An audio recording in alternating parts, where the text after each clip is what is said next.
What pressure, expressed in pascals, will a skin diver be subjected to at a depth of 40 meters in seawater? So as we look at it, we're asking for pascals, so we're dealing in the System International, SI metric units. Let's draw a little free body diagram. There's the surface of my fluid. There's where my skin diver is going to be. He's going to be 40 meters down. Remember, up is positive, down is negative. So let's write out our hydrostatic equation. P2 minus P1 is equal to negative gamma Z2 minus Z1. Now this, we are going to take into account all of our pressures. So if this is the surface of the fluid is 0.1, and where our skin diver is going to be 0.2. Pressure at 2 is what we're trying to calculate, minus the pressure at 1.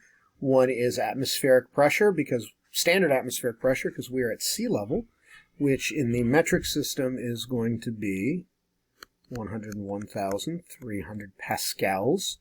And a pascal is a Newton meter. Nope, not cubed, squared. This is our pressure, is equal to negative gamma. So we need to look up the gamma of seawater in the metric system. So we can go to one of our references and find that that's 10.1 times 10 to the third newtons per cubic meter. So newtons per cubic meter.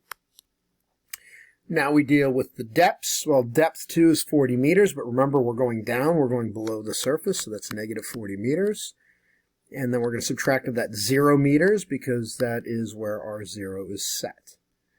So now if we calculate this out, and we're going to move the pressure 1 to the other side, so P2 is going to be 404,000 newtons per meter squared, or 404 kilopascals.